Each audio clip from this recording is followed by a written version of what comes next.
My parents covertly acquired a house for my brother, I discovered, yet declined help for my daughter's surgery. She's adopted, my father uttered. Not our blood. Son, let's be real, my mother confirmed. Last night, I sat facing them at dinner. What I announced next broke our family irreparably. Can you imagine being told your own child isn't fully family? Because I heard those gut-wrenching words from my own parents about my beautiful 8-year-old daughter, Lily, right when she needed us most. What happened next? Well, that's when everything changed. Okay, here we go. My name's Mark. I'm 36, and I drive a taxi in a city that can't seem to finish its airport construction. You know the type. I work nights mostly, fewer tourists, more life. I keep my coffee strong, my quarters ready, and phone chargers for every single brand because you never know what someone's going to tip with. I'm the older son, the one everyone always called steady, useful, the guy you could trust with a list and it would get done. My brother, Evan, he's 30. He's the golden one. Always a big dream, an easy laugh. Mom calls him our sunshine. Dad calls him our hope. And he's allergic to early mornings, let me tell you. I married Anna when I was 26. We've got this cozy 2-bedroom right above a pharmacy. Our daughter, Lily, she's 8. We adopted her when she was just 3 weeks old. She's got this tiny dimple on her left cheek and loud opinions about socks. She calls every dog sir, even the clearly feminine ones. When I pull up to school in the cab and she sees me, she just bolts, like her backpack is about to sprout wings and fly her home. Driving a taxi, it teaches you patience, you know? You listen. You don't correct. You just get people where they need to go, even when their directions are totally off. That's pretty much how I handled my family for years. Just let them talk. Not drive them where they thought they wanted to go. But last winter, everything changed. Lily's cardiologist, this calm, quiet man, he said it out loud. The thing you never want to hear. Surgery. Within a year. He didn't dramatize it, not at all. Just explained it, like a weather forecast.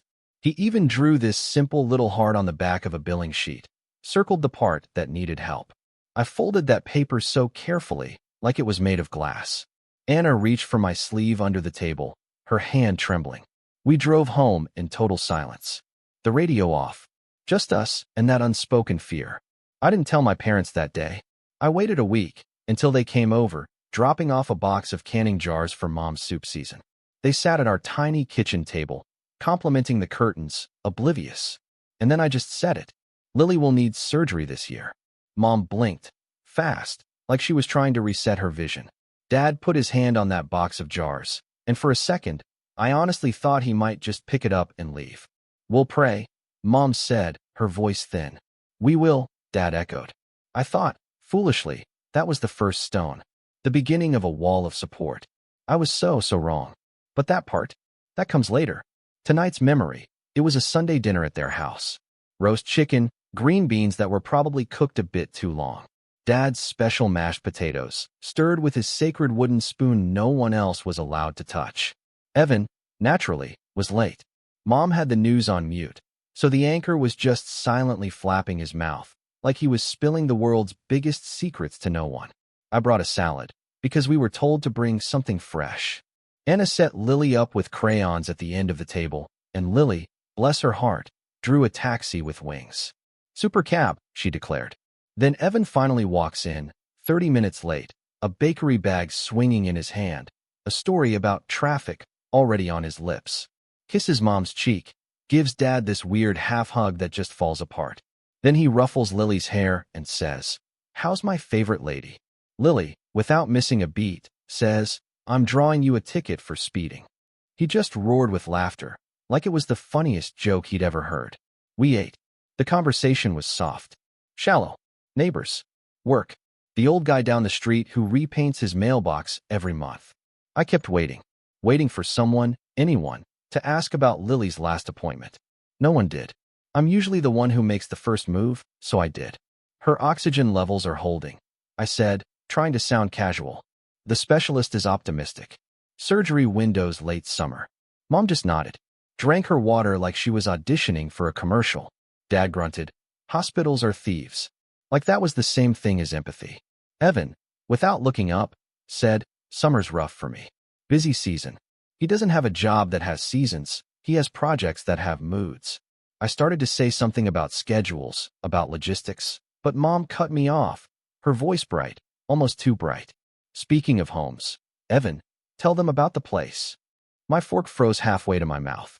What place? Evan gave this shy, almost smug smile. It's nothing yet, just looking. Dad couldn't hold it in. Our boy found a cute bungalow near the lake. 2 bedrooms, big yard. Needs work, sure, but the bones are good. Mom put her glass down. We want him settled. He's been unsettled far too long. She looked at me then, the way she looks at a misaligned picture frame. You know how it is. How? I asked. How is it? She didn't answer. Just pass the potatoes. Lily leaned over her drawing, asking Anna, can Super Cab land on the roof? Anna, bless her heart, said, only if it's reinforced. I just watched my parents watching Evan. It was the look of people placing a crown on a head, convincing themselves it wasn't heavy. I didn't ask more questions. I wasn't ready for the answers. We finished dinner, cleared plates. Mom washed, I dried. You should really think about moving closer to us, she said, almost a whisper. We could help more. I just said, we're fine. She shot back, you always say that. On the way out, Dad handed me an envelope addressed to him and Mom. Since you're going past the post office, he said. Feels light. I tucked it into my jacket. We buckled Lily in. Anna whispered, you okay? I lied. Sure. Then, at a red light, I remembered the envelope. I figured it was a coupon book, maybe a church flyer. I opened it. It was an insurance binder. New property address, one I didn't recognize. Policyholder, the Bennett Family Trust. Primary resident, Evan Bennett. The light turned green. Someone honked. I didn't move. For a second, the city just went quiet, the way it only does inside your head. Anna put her hand on my arm. Mark, I swallowed. I could almost hear the old arguments, the plates scraping, the conversations around that table. I heard the sentence I didn't want to hear, the one I never wanted to repeat, but it showed up anyway. When I asked them later, my father would say, she's adopted. My mother would add, not fully family, son, if we're being honest. That was the first real trigger, you know? Not the money. It was the sorting, the ranking. And that moment, that was why, last night, I sat across from them at dinner and said something I'd never said in that house before. The sound it made, it's still ringing in my ears. I'll tell you what I said, but first, you need to understand how we got here. I was 12 when I first learned that being the older one meant you were automatically responsible for everyone else's mistakes. Evan broke a neighbor's window. I emptied my lawn mowing money just to keep Dad from having to deal with the paperwork. Mom said, you're a good brother.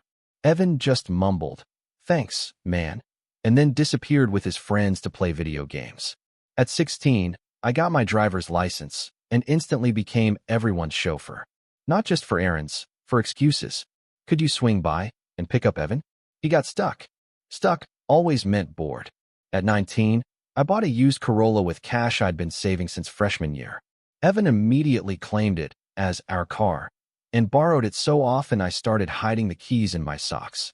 Mom would just say, don't be petty, Mark. I fell into taxi driving after a restless semester of community college when a stack of bills couldn't wait for me to figure out who I was. What I liked about the job, though? It's simple. Start meter, end meter.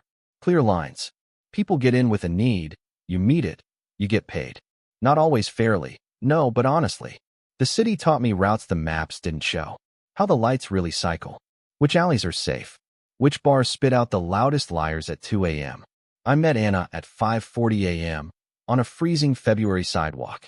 She was late for her opening shift at the bakery, carrying a box of croissants that weren't quite right, and wearing a frown that was. I got her there before the ovens even beeped. She tipped me in pastries and a phone number. We built a life together out of early mornings and second chances. Her parents live 3 time zones away. Mine live 15 minutes from our apartment and seem to think that distance gives them a moral claim on my life. We decided to adopt after 2 years of trying. 2 years of doctors just shrugging and saying, maybe? We don't know. The home study felt like an audit. Every drawer, every answer, every story examined. We passed because we told the truth, and honestly, because we're boring in the best possible way. Lily arrived and turned boring into bright. She hates blueberries, unless they're in pancakes. She sings to the vacuum cleaner. She loves maps. She'll sit in the back of my cab with an old atlas, tracing lines like she's planning a heist. Mom, bless her, said, she's sweet. But then later, in the kitchen, when she thought Anna couldn't hear, she muttered, "It's just different." Dad nodded into his coffee. Blood is blood. I stepped in. Family is work. Mom frowned. Don't be dramatic, Mark. The heart murmur. It came during a routine checkup. The cardiologist wrote the diagnosis in clear, stark letters. He didn't flinch when Anna cried. He just said, "This is common." And reparable. Common sounded like a lie. Reparable sounded like a map, and we just started following it. Appointments, scans, EKGs that looked like seismographs of a quiet earthquake. Money shifted. From something we watched, it became something we chased. Insurance. Man, it's a game where they change the rules mid-turn. I learned new words. Deductible, pre-authorization, out-of-pocket maximum. I started using a binder with tabs, like some kind of paralegal. We cut luxuries no one would miss. I took more night shifts. Anna picked up extra hours at the bakery whenever the morning crew called out. Lily got used to falling asleep to the jingle of my keys at 2 a.m. I tried to be quiet. I really did, and I failed every time. She'd sit up, whisper, "Hi, Papa," and I'd just melt into a chair. I told my parents the facts, not the totals. I asked for help with logistics, not cash. "Could you do school pickup on Thursdays?" I asked. "Maybe." Mom said it like I'd offered her a chore from hell. "We have choir." Dad said, "Thursdays are poker nights." Evan, predictably, said, "I'm slammed," which just meant he wasn't. Meanwhile, Evan kept pivoting. He sold vintage shirts online for a minute, managed a friend's band for maybe 3 weeks, consulted on a food truck that never launched. He eventually moved back home, declaring that rent is a trap. He'd call me late at night.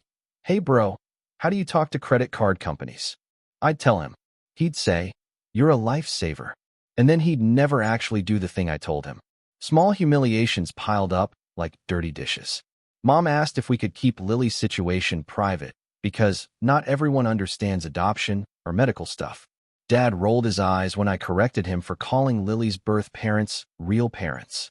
Evan posted a photo of Lily on his Instagram, without asking, captioned "Uncle Life" with a heart emoji trio. When Anna asked him to take it down, he just scoffed. "Relax, it's just a pic." I let too many things pass.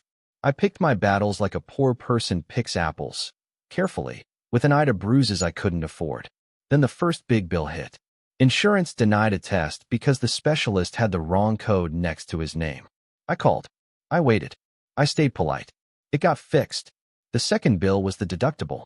The third was a mystery charge that turned out to be the fee for a cardiologist to read a scan their own machine produced. I paid what I could, planned for the rest, and told myself, over and over, "We are okay. We're doing it." And then the envelope. The binder. The address I didn't know. I asked my parents the next day, not by text, not by phone. I drove over between fairs and rang their doorbell. Mom opened it with that look that says, "We weren't expecting a pop-in, but we're dressed for it." I held up the binder. "What's this?" Dad came down the hall, glasses in his hand. He saw the papers. He didn't even try to pretend. "We helped your brother," he said. "How much is helped?" I asked, my voice dangerously low. Mom stepped in. "That's not the point." "What is the point?" I pushed. "The point," Dad said, slow, like he was explaining a drill to a rookie, "is that Evan is starting his life. He needs a foundation." I stared at him. "We asked you to be at a doctor's appointment, and you said quiet." Mom's mouth pinched. "We're doing what we can." I said it then. Soft, because I still believed softness would help. "Lily needs surgery this year." Mom looked at the kitchen clock. Dad looked at his coffee. "We'll pray," he said again. "Prayer is good," I said, my voice hardening. "Action is better." Mom's eyes cooled like ice. "We've done enough for you." There it was. The invoice for being their child. The unspoken tally. Evan arrived mid-conversation, with a bag of takeout, saving us from saying anything truly honest. He saw the binder and grinned. "You saw," he said. "It's not a mansion, just a start." "Congrats," I said. It tasted like aluminum. Later that week, we were invited to Sunday dinner again. The one with the roast chicken and the quiet TV anchor. I went. Because I still believed in the power of showing up. They gave me a line to hold. I took it. But I'm done with that now. The thing that truly broke me wasn't the house, wasn't the money. It was the sorting, the sentence. She's adopted. And then the add-on, the cold, sharp knife. Not fully family. A scale in their heads where blood weighed more than time. Where a signature on a deed mattered more than a signature on an adoption certificate. A family that used the word blessing like it was a coupon. I left that dinner with a decision. Heavy. Simple. The kind that clicks into place like a seatbelt just before the crash you no longer plan to prevent. Last night's dinner started normal. Mom asked about taxi fares like it was still 1998 and cash was king. Do people even take taxis anymore? Dad asked, like I might say. Nope, we all stopped last week. Evan scrolled and laughed at something only he could see on his phone. Anna stayed home. We agreed one of us would keep Lily's bedtime routine sacred. I brought a folder. Because I knew I needed props. People like my parents, they respect paper. When the plates were mostly empty, and the TV anchor's silent mouth looked exhausted from all the news he wasn't allowed to tell us, I set the folder on the table. I took out 2 pages. This, I said, tapping the first, is the hospital's estimate for Lily's surgery. Then I tapped the second page. And this is a photo of her from last week, riding a carousel. She's holding cotton candy like it's a diploma. Mom flinched at the picture. Dad leaned back in his chair. Why are you making a scene? He snapped. I'm making a point, I said. Evan squinted. Dude, why bring that here? Because here, I said, my voice cutting through the quiet, is where the math fails. Here is where you told me last week that Lily is not fully family. I want you to look at her face while you say it again. Mom shook her head, a denial forming. We never said that.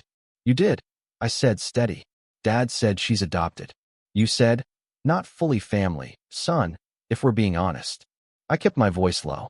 I wasn't there to perform. I was there to set terms. Dad huffed. You're twisting us. No, I said. I'm translating you.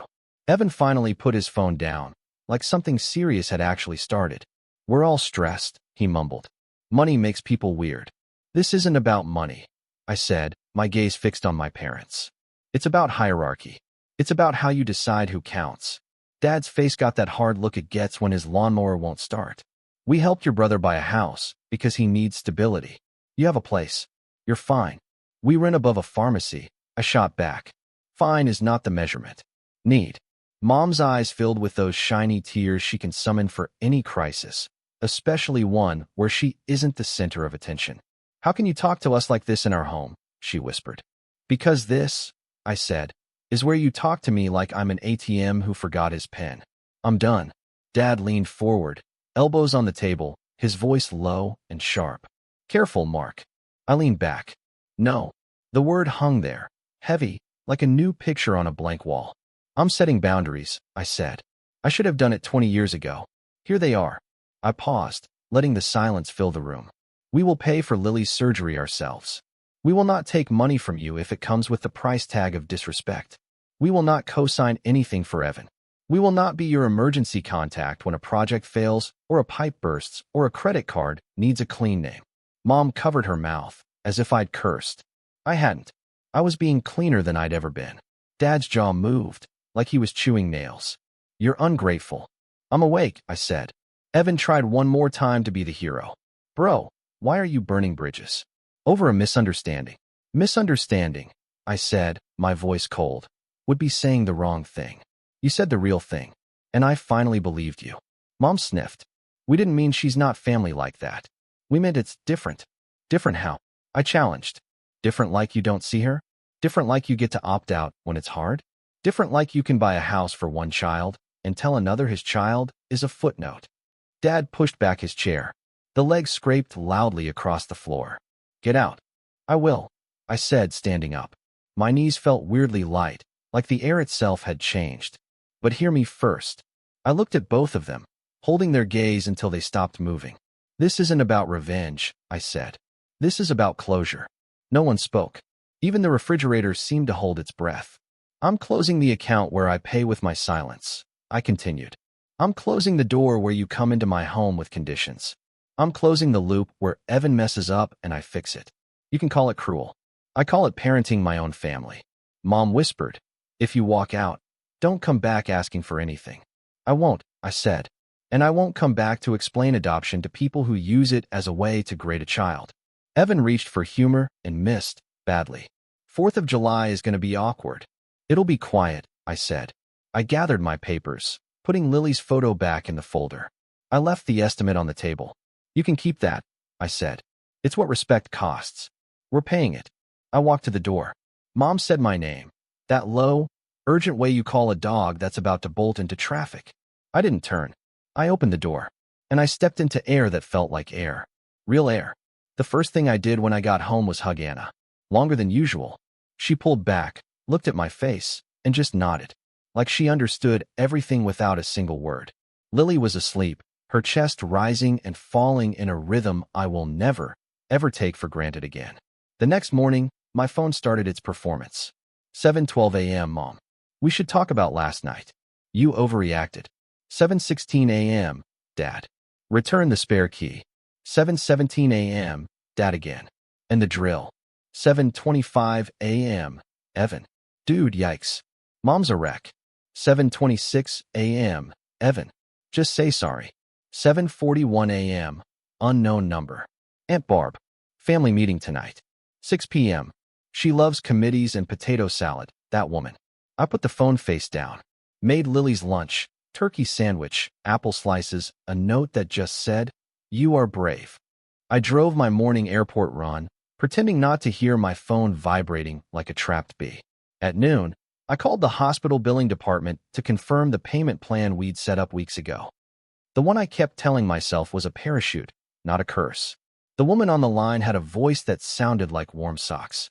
"We can start at $400 a month," she said. "If anything changes, you call me.